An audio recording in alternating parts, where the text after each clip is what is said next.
Bonjour à tous. Je ne sais pas si le son fonctionne, si vous m'entendez.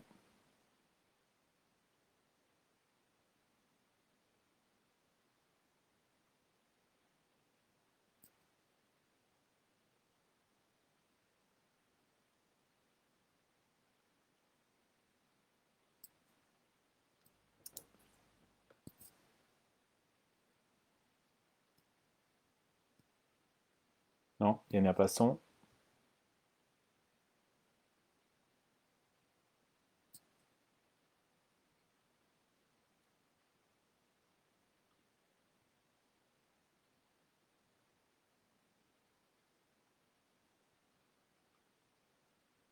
Bonjour. Est-ce que vous m'entendez?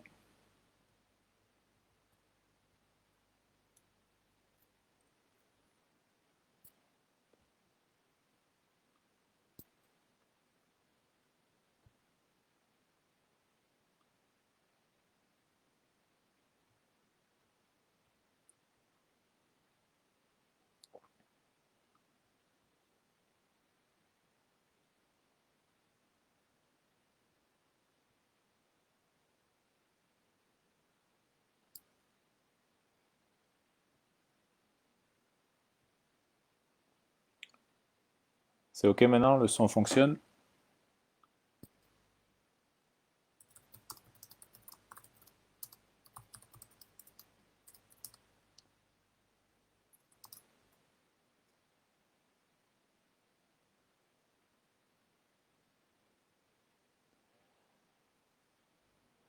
Bonjour à tous. Bon, bah écoutez, merci Aziz encore une fois. Merci à l'Association des coachs marocains de me donner l'opportunité d'intervenir en direct avec vous. Pour l'instant, je ne sais pas si vous réussissez à m'entendre.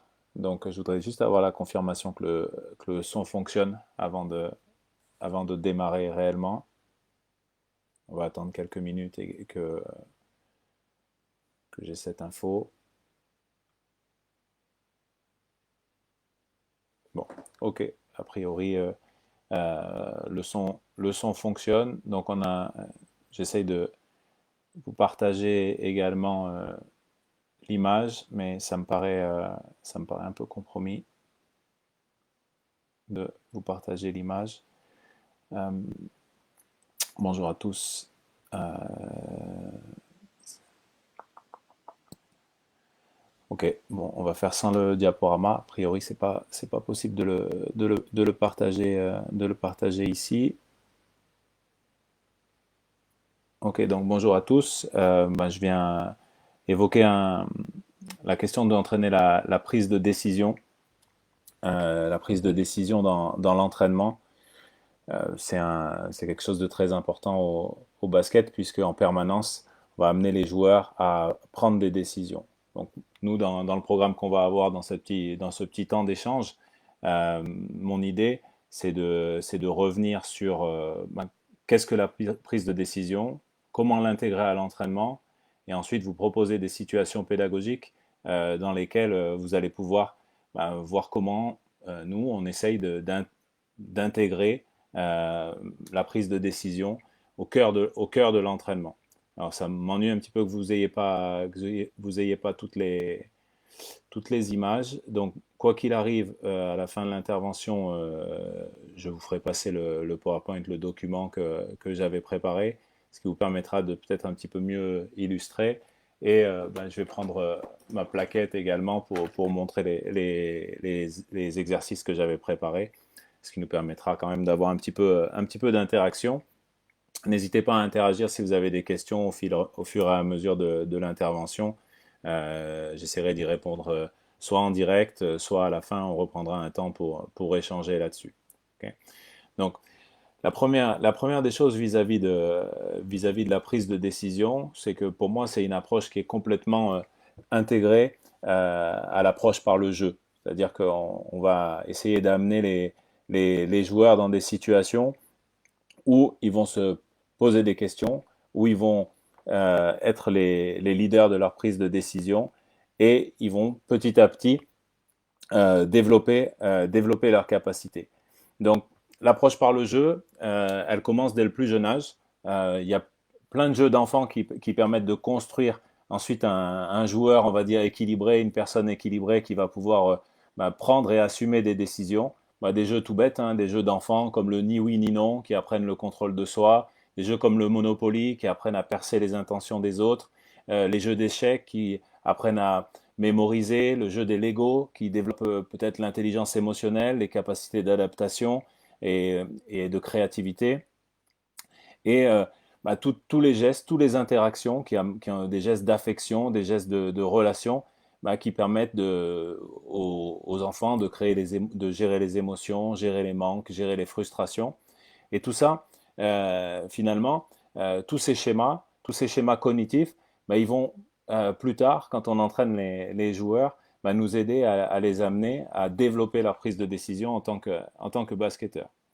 Donc, le schéma décisionnel sur la prise d'information, c'est c'est un, il commence avec prise d'info pour aller jusqu'à la prise de décision et la réalisation de cette prise de décision. Il faut se dire que quand l'œil voit, il voit toujours en décalage, il voit toujours en retard. Donc, quand vous visualisez quelque chose, si vous n'êtes pas capable de vous projeter dans le mouvement, eh ben, vous ne seriez pas capable de, si vous posez quelque chose sur votre table, si vous le laissez tomber, vous ne seriez pas capable de le rattraper, puisque votre œil vous donnerait l'information en décalé.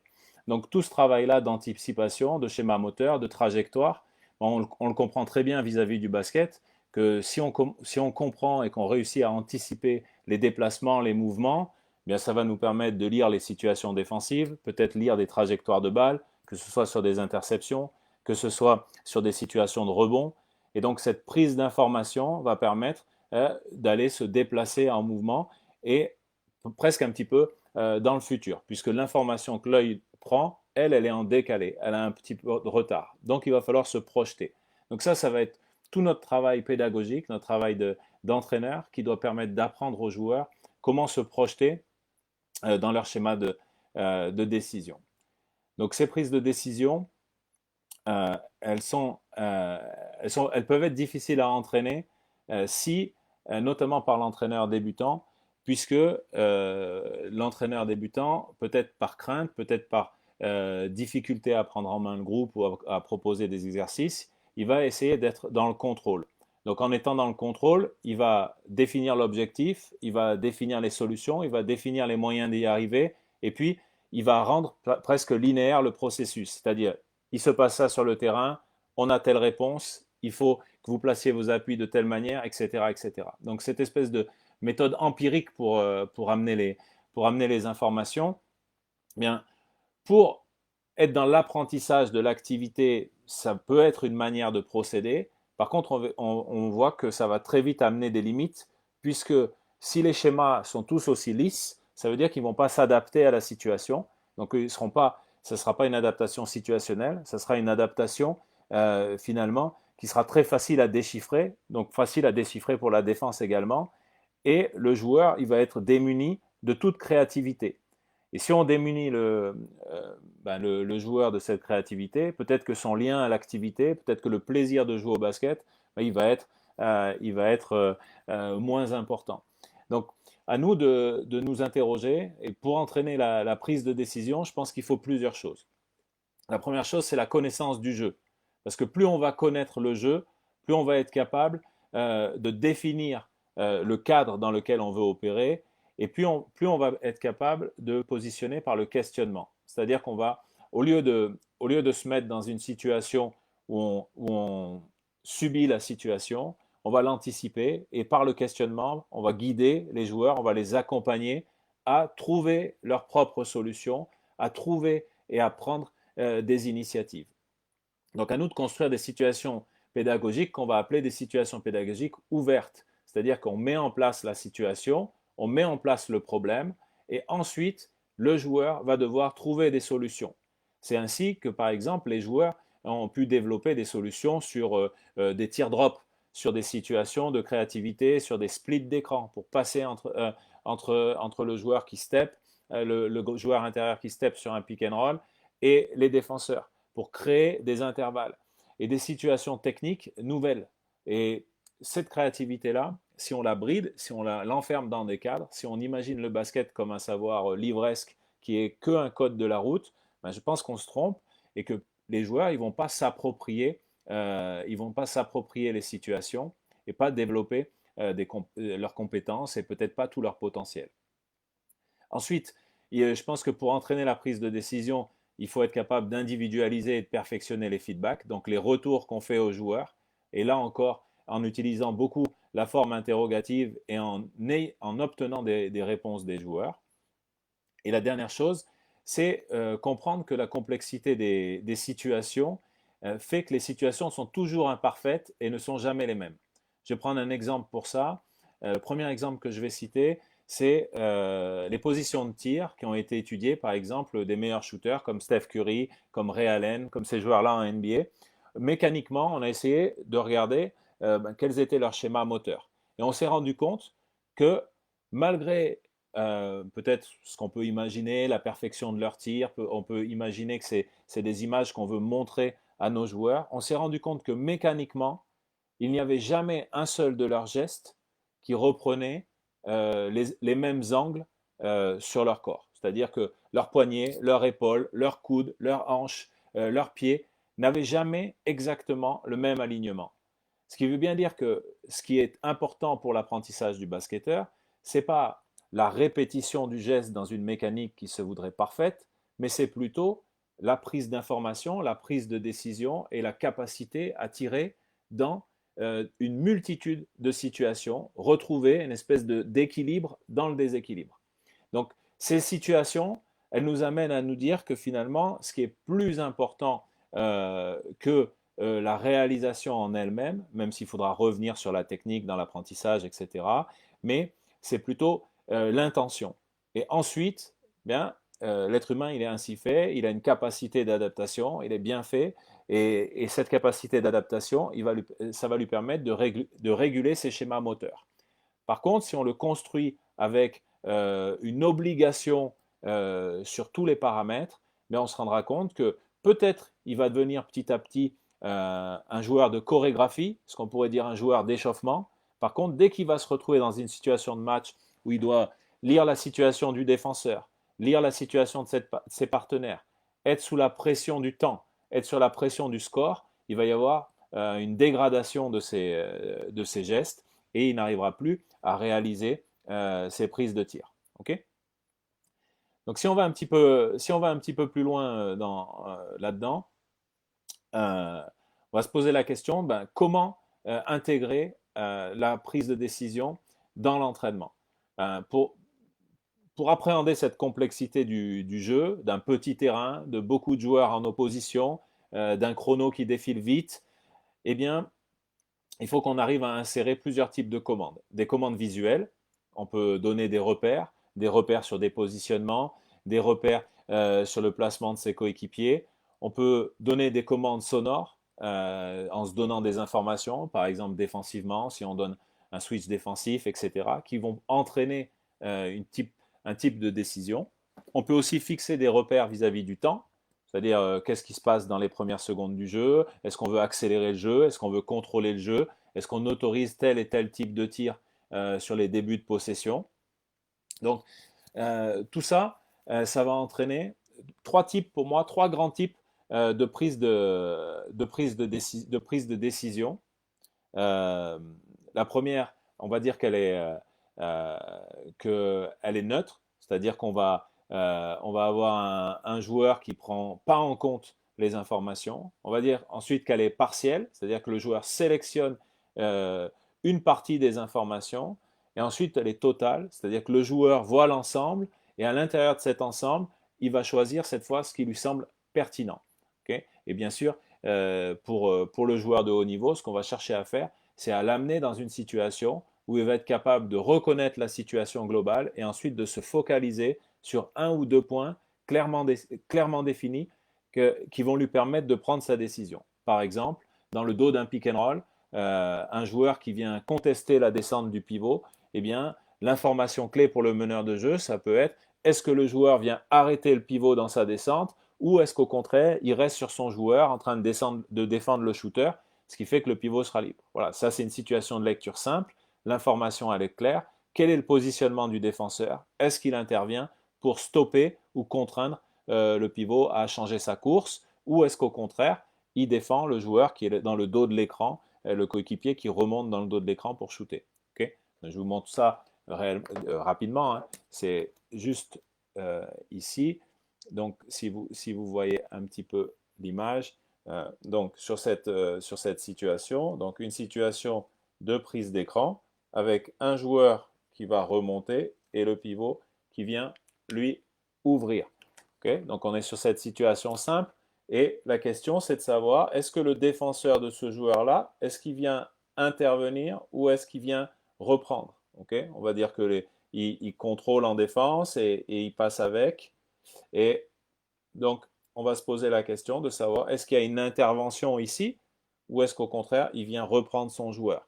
Donc, dans cette lecture-là, toute simple, bien, on voit bien qu'il y a une prise de décision à faire pour le meneur de jeu. Et la question, ça va être de savoir, est-ce qu'il y a une intervention sur le rôle ou est-ce qu'il n'y a pas d'intervention? OK? Donc, si on progresse encore une fois là-dedans, on peut se poser des questions par rapport à l'évolution du jeu. Okay. Donc là, j'ai un repère que vous pourrez voir euh, dans le PowerPoint. C'est les pourcentages d'adresse et les points par possession qui sont mis sur la saison dernière en NBA. Donc dans les 6 premières secondes du jeu, ben, il y a plus de 52% de réussite des équipes au tir et ils marquent 1,26 points par possession. Quand on est de 18 à 12 secondes, 47% d'adresse au tir, 1,15 par possession. De 12 à 6, 44% au tir, 1,10. Et dans les 6 dernières secondes, moins de 40%, 37,9% de réussite au tir, soit 0,95 points par possession. Pourquoi c'est intéressant de regarder ça?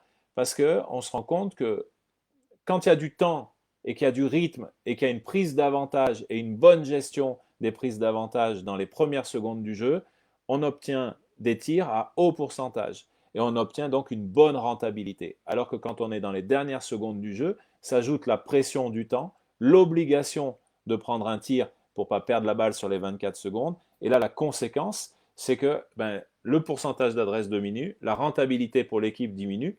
Donc, ce qu'on peut dire, c'est que la prise de décision est encore plus complexe dans ce moment-là.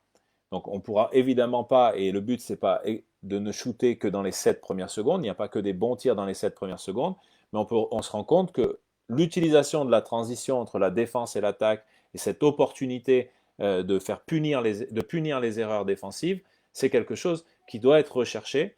Et on voit que dans le basket moderne, que ce soit en Euroleague, que ce soit en NBA, il y a une intention très très forte de relancer le jeu avec une intention de course et une intention de porter la balle le plus vite possible et de créer ce type d'opportunité. Donc,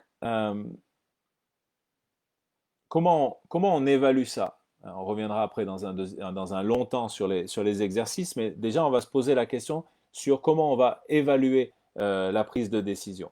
Pour moi, il y a 3 critères dans l'évaluation. C'est à quelle vitesse la décision est prise, avec quelle précision la décision est prise et réalisée, et avec quelle exactitude par rapport notamment à la temporalité, à la situation, aux oppositions, au rapport de force. Donc ça fait beaucoup d'informations qui, si jamais on les traite de manière très rationnelle, c'est beaucoup trop d'informations pour les joueurs pour les traiter en temps direct. Il faudrait qu'ils s'arrêtent, qu'ils analysent tout, et ça ferait beaucoup de situations à lire dans un temps restreint. Par contre, c'est quelque chose, quand ça devient une compétence par les joueurs, c'est quelque chose qui va devenir induit, c'est quelque chose qui va devenir beaucoup plus spontané, et là, ils vont pouvoir exprimer leur créativité dans ces situations-là. Et c'est très important d'avoir ces 3 critères, puisque peut-être que dans nos situations pédagogiques, on va essayer de volontairement accélérer la prise de décision de nos joueurs. Par exemple, au lieu de jouer en 24 secondes, on va peut-être jouer en 15, on va peut-être jouer en 10, on va peut-être jouer en 7 secondes pour aller prendre une décision de l'autre côté du terrain. On va peut-être poser la question de l'exactitude. Donc poser un problème et voir avec un défenseur qui parfois choisit, si je reprends mon exemple tout à l'heure, un défenseur qui parfois choisit d'aller sur le shooter, okay, et parfois décide de bumper le pivot. et on peut lui demander d'alterner. On ne connaît pas sa décision à l'avance et ben, on regarde à quel point le porteur de balle prend des bonnes décisions par rapport à ça. De la même manière, on peut avoir un pivot qui parfois step, parfois switch, parfois contrôle, et on voit à quel point il y a une exactitude dans les prises de décision. Et ensuite, la précision dans la qualité de passe, dans les qualités d'appui, dans sa capacité à prendre l'info au bon moment, à décentrer son regard, à décentrer la balle de son corps. Voilà, on peut avoir ces repères très techniques pour l'appuyer. Après, dans notre jeu, on va se dire ben, comment on va évaluer ces questions-là. Pour évaluer ces questions-là, ben, il y a les questions de ratio entre les balles perdues et les passes décisives divisées par les balles perdues, ou les interceptions par minute. Voilà, c'est tous les types de prise de décision peut-être qu'on va peut-être aller chercher dans nos statistiques pour savoir est-ce que notre équipe est une équipe qui a une bonne qualité de prise de décision. À titre d'exemple, nous, cette année, en Pro B avec Vichy, on était une des équipes qui jouait le plus de possession. Et malgré le fait qu'on joue beaucoup de possession, on n'était qu'à 13% de balles perdues sur 100 possessions dans le jeu de transition et le jeu rapide. Okay, donc, ce qui était un bon ratio, qui veut dire que dans ces qualités de sortie de balle, première passe, on avait une bonne qualité de prise de décision. Voilà. Alors, première chose qu'on va chercher à entraîner, donc on a dit, la première chose, c'est la prise d'info dans le schéma de la prise de décision. Donc, prise d'info sur quoi? Avant tout, prise d'info sur la défense. Pour moi, en tant que coach, il faut que je considère, et en tant que joueur, il faut que je considère que la défense, c'est mon meilleur instructeur. Je veux enseigner l'attaque à mes joueurs, je vais coacher la défense.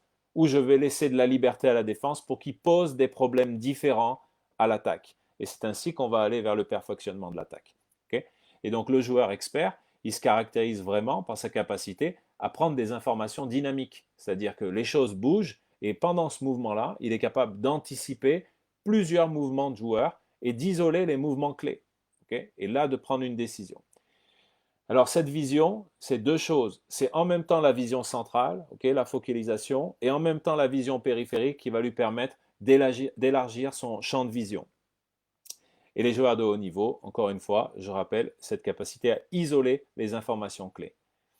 Donc en NBA notamment, c'est pas nouveau comme thématique, et c'est même devenu un outil de scouting, un outil sur lequel on va évaluer constamment la capacité et on va essayer d'entraîner le muscle de la vision. Donc ils utilisent un outil qui s'appelle le Visual Tracking Speed, dans lequel ils essayent d'évaluer 5 choses. 1. La vitesse de prise d'information. 2. La vitesse de réaction à ces informations. Et réaction, ça peut être juste le mouvement de l'œil. Hein.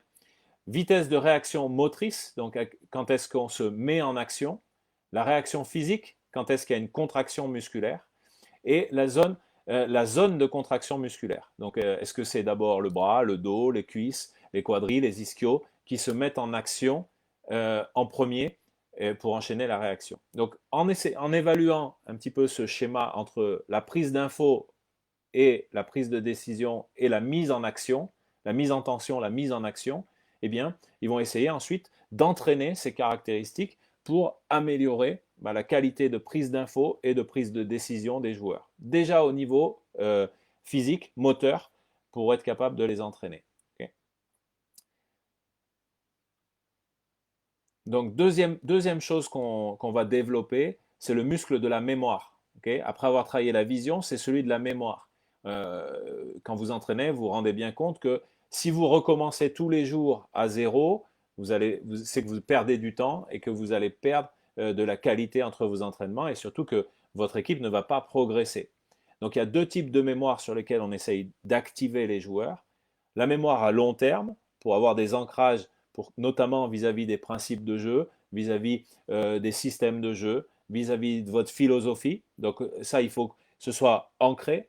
Et ensuite, la mémoire de travail, où là, dans la mémoire de travail, on va être plus sur un petit peu la mémoire vive, puisque celle-là, elle se doit d'être précise et sélective. C'est là-dedans que se trouve la tactique. Et c'est vraiment là-dedans qu'on va construire tous nos exercices pédagogiques. Tous nos exercices pédagogiques, ils doivent stimuler l'acte tactique, la prise de décision tactique. Et cette mémoire de travail, on va essayer de constamment stimuler les joueurs là-dessus. Okay. Troisième outil, okay, donc vision, mémoire, et ensuite moi c'est un outil que moi sur lequel moi je dois me développer, le feedback interrogatif et le questionnement. Donc notez six grands types de questions sur lesquelles on va essayer de coacher et de comprendre, d'amener les joueurs à comprendre les situations. Un, si on lui montre en vidéo par exemple des situations de pick and roll sur lesquelles on va revenir sur ses prises de décision, on va questionner ses sensations. Comment tu te sentais à ce moment-là ou comment tu te sens quand tu es dans cette situation. 2, on va questionner ses perceptions. Qu'est-ce que tu regardes? Est-ce que tu prends l'info sous le cercle? Est-ce que tu prends l'info sur le défenseur du porteur d'écran? Est-ce que tu regardes à l'opposé en diagonale? Okay, on va essayer de voir quel est son champ de vision. Ensuite, sur quoi il a un focus? Donc, à quoi fais-tu attention? Donc, quel type de mouvement tu essayes de repérer? Quel type d'attitude tu essayes de repérer? Ensuite, quelle est ta préoccupation? Qu'est-ce que tu cherches à faire? Quelle est ton intention? Quelle est ton ambition quand tu joues ce type de situation? Ensuite, quelles sont tes émotions? Quels sont tes ressentis? Par exemple, si tu subis une trappe, si tu subis un step très très fort, si les joueurs y passent en dessous pour essayer de te forcer à shooter, peut-être parce qu'on ne te reconnaît pas comme un fort shooter encore.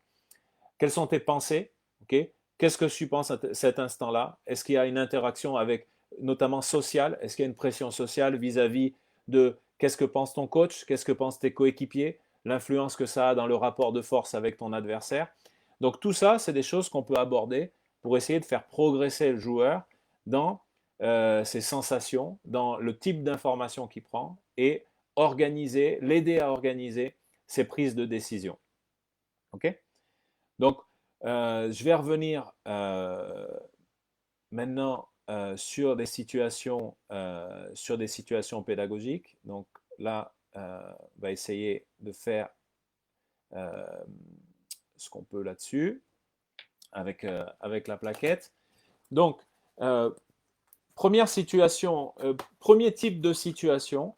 Comprenez bien le type de méthodologie que je vais présenter en termes d'entraînement.